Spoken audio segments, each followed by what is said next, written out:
Chandamama Ramayana Part 62. The next day, at daybreak, Lavana went outside Madhupuram to obtain food. At that time, Shatrughna crossed the Yamuna river and stood at the gate of Madhupuram. By the time 2 divisions of the afternoon had passed, Lavana returned to his city carrying all the animals he had killed, and seeing Shatrughna at the gate, burst into loud laughter and said, "O human, have you come to become my meal?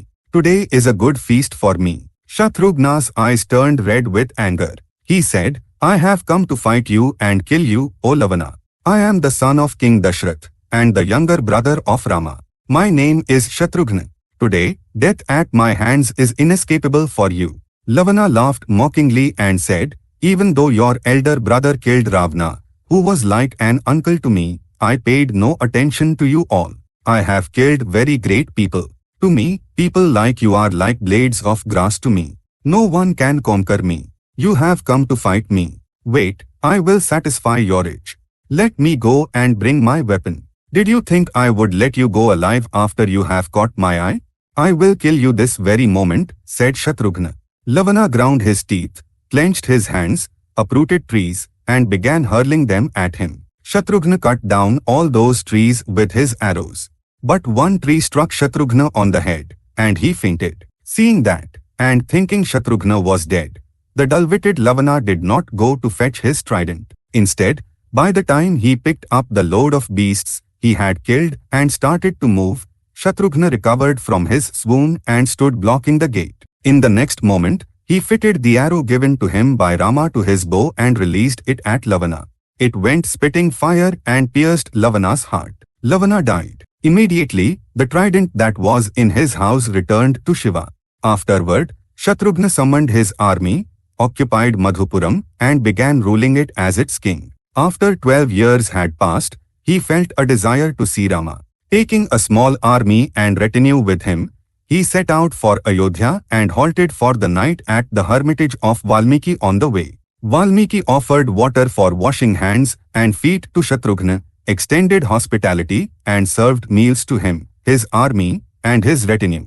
After the meals, all of them listened to the story of Rama composed by Valmiki, along with melody and rhythm, and were greatly amazed.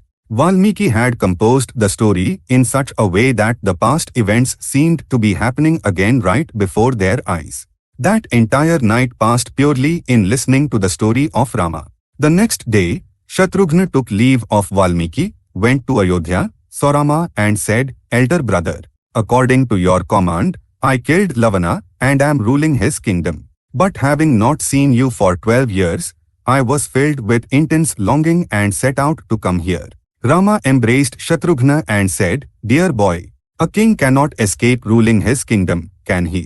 You look after your kingdom. Whenever you feel like seeing me, keep coming," and sent him away.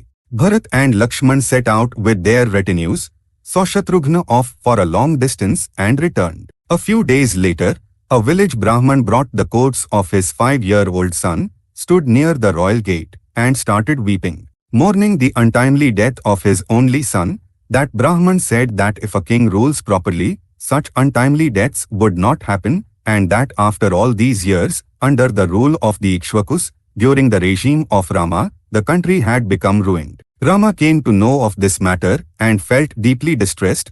He summoned his ministers and Brahmans like Vasishtha and spoke to them about the untimely death of the Brahman boy. Narada told Rama that a Shudra was performing severe penance, that it was contrary to the dharma of the age, and that was why this boy had died. Rama said to Lakshman, "You go and console that Brahman and preserve the body of that boy safely in an oil vessel."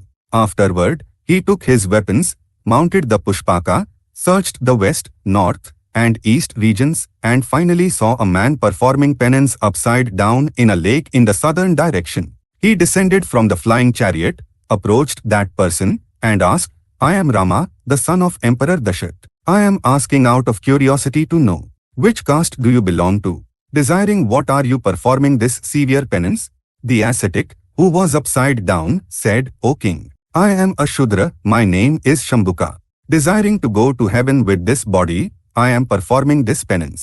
While he was still speaking, Rama drew his sword and cut off Shambhuka's head. Immediately, The gods showered a rain of flowers upon Rama, sounded kettle drums, and said, Rama, you prevented this Shudra from coming to heaven, that is enough for us.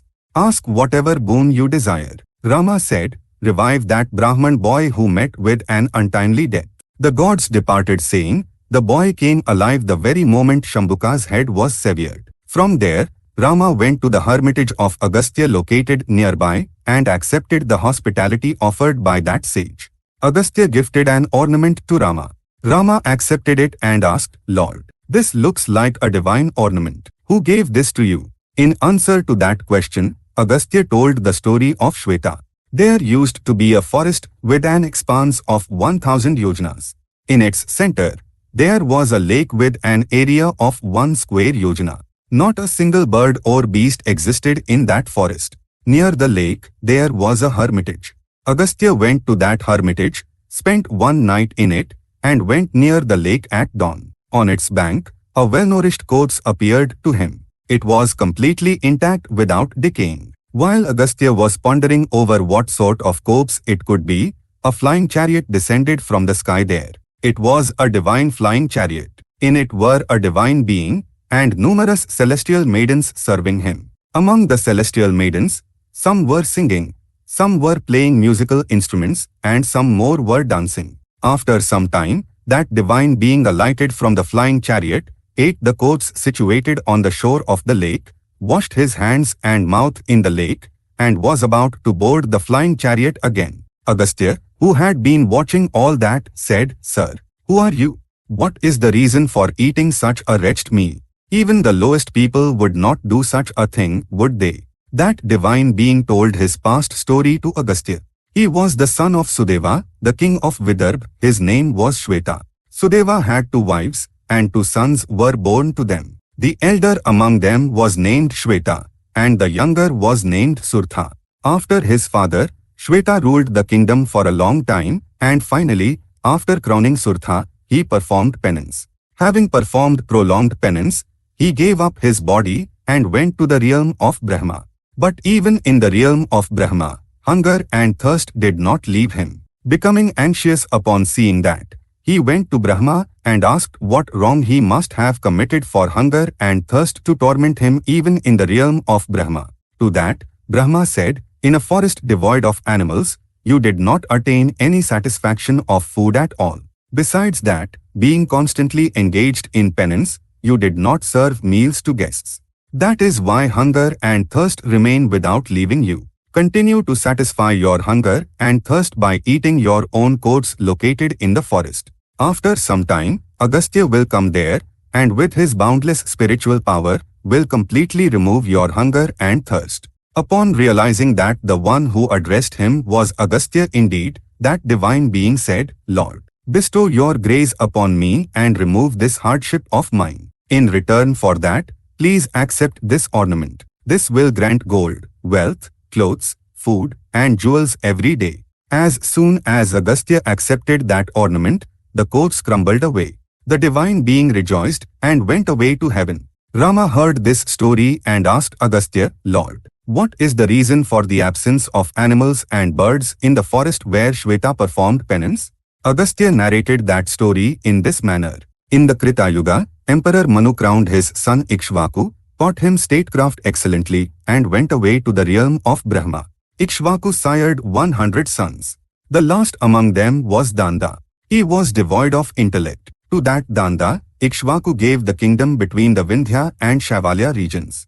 Danda built a beautiful city named Madhumantam there, engaged Shukracharya as his preceptor, and continued to rule the kingdom. Shukracharya had a beautiful daughter named Arja. One day, Danda was roaming in the forest, saw Arja who was alone, and desired her.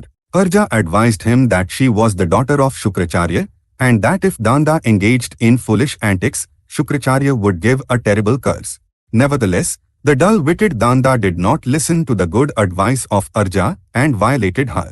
After he returned to Madhumantam, his wicked conduct became known to Shukra. Shukracharya cursed that a rain of dust should fall for 7 days over an extent of 100 yojanas around Madhumantam, and everything must be utterly destroyed. Upon hearing about the matter of this curse, Everyone residing there left that region and went away. Just as Shukra had said, that entire region was ruined by a rain of dust pouring for a period of 1 week. Listening to these stories, Rama stayed for some time in the hermitage of Agastya, took leave of that great sage, and returned to Ayodhya. Chandamama Ramayana Part 62 is complete. For now, Swasti.